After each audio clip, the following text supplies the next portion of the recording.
Continuamos con el Magazine de Amigos. Llega el momento de presentar a Manuel Montoya. Él nos presenta este espacio Volviéndonos a Dios. Está aquí con nosotros en este día y ya le damos la bienvenida. ¿Qué tal, Manuel? Buenos días, bienvenido a este programa de amigos.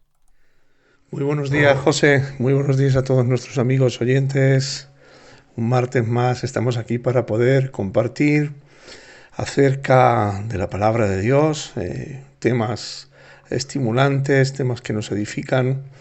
Hoy vamos a compartir una noticia que aparece en un apartado llamado Espacio Misterio, que pertenece al periódico El Mundo y que tiene un titular realmente llamativo. El título de la reflexión, el título que yo le he dado a la reflexión es ¿Los milagros de Jesús, un fraude?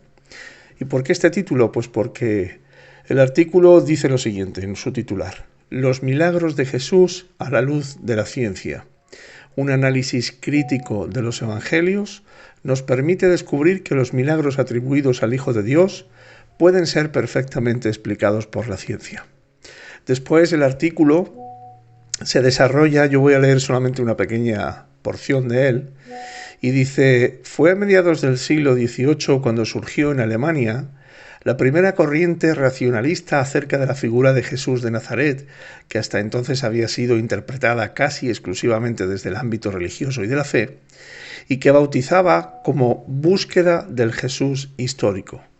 Esta escuela de pensamiento no cuestiona la existencia histórica de Jesús, pero sí su naturaleza divina o mesiánica. Así pues, frente a los milagros que se describen en los evangelios, esta corriente racionalista despliega dos marcos explicativos.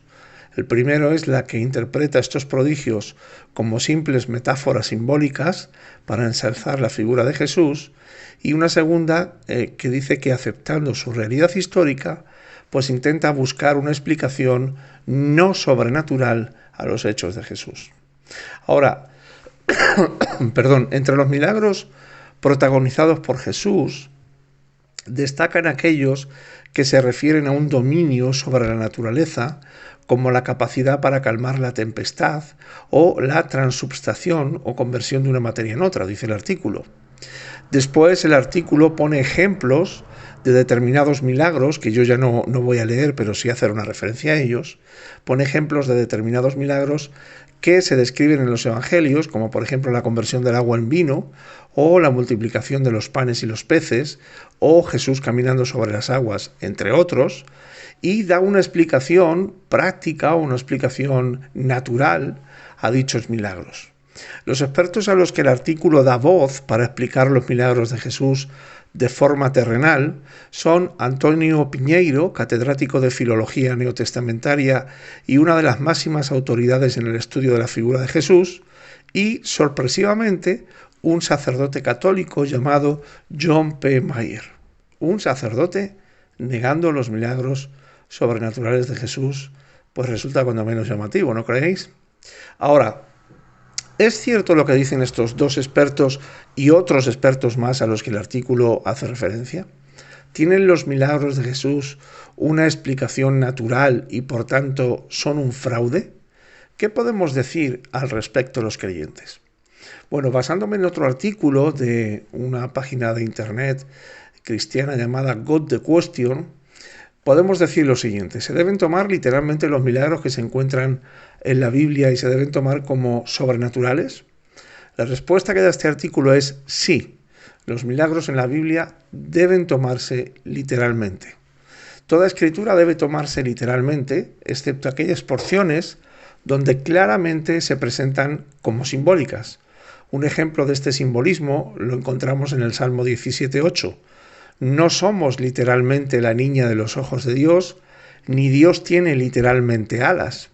Pero los milagros no son sucesos simbólicos, sino hechos reales que sucedieron verdaderamente. Cada uno de los milagros en la Biblia sirvió para un propósito y logró algo que no hubiera podido realizarse de ninguna otra forma. El primero y más asombroso de todos los milagros fue el de la creación. Dios creó todas las cosas ex nihilo, es decir, de la nada. y cada uno de los milagros subsecuentes reafirmó su increíble poder. El libro de Éxodo está lleno de eventos milagrosos que Dios utilizó para llevar a cabo su voluntad. Las plagas de Egipto, comenzando con el río Nilo, que se convirtió en sangre, y terminando con la muerte de los primogénitos de Egipto. Todo esto lo podemos leer en Éxodo 7:17 al 12:12. Fueron eventos literales que eventualmente lograron que el faraón librara a los israelitas de la esclavitud. Si estos milagros no sucedieron realmente, ¿por qué el faraón dejó ir al pueblo?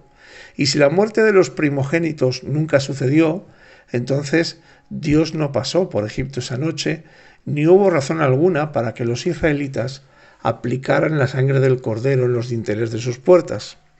Si este fuera el caso, entonces la prefiguración de la sangre de Cristo derramada en la cruz no tendría sentido, lo que a su vez pone en duda la crucifixión misma.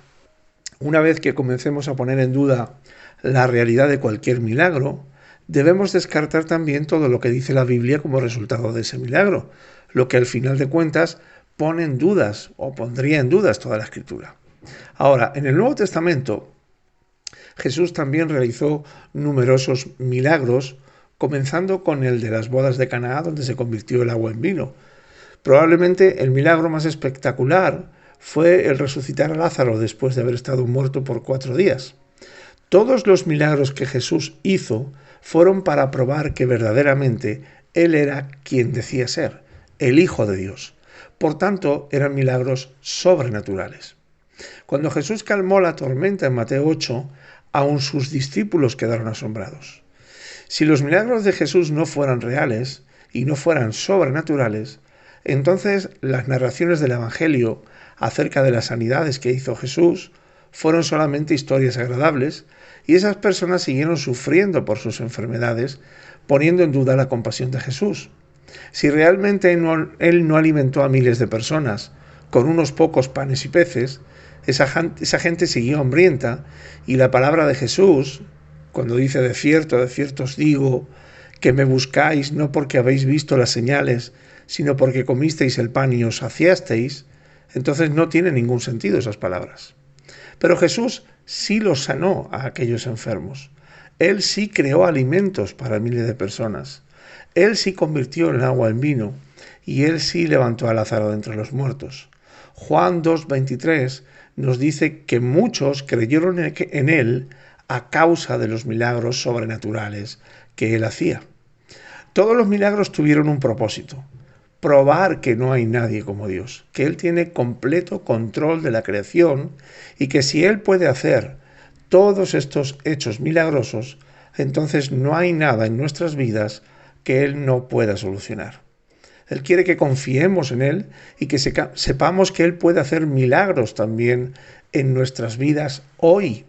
Si sus milagros no ocurrieron realmente, entonces ¿cómo podemos confiar en todo lo que la Biblia nos dice? ¿Cómo podemos creer en las buenas nuevas que nos da la Biblia acerca de la vida eterna en Cristo? Cuando comenzamos a poner en duda cualquier parte de la Escritura, dudamos también de toda la palabra de Dios y abrimos la puerta a mentiras y distorsiones de Satanás, quien busca destruir nuestra fe, como dice 1 de Pedro 5:8.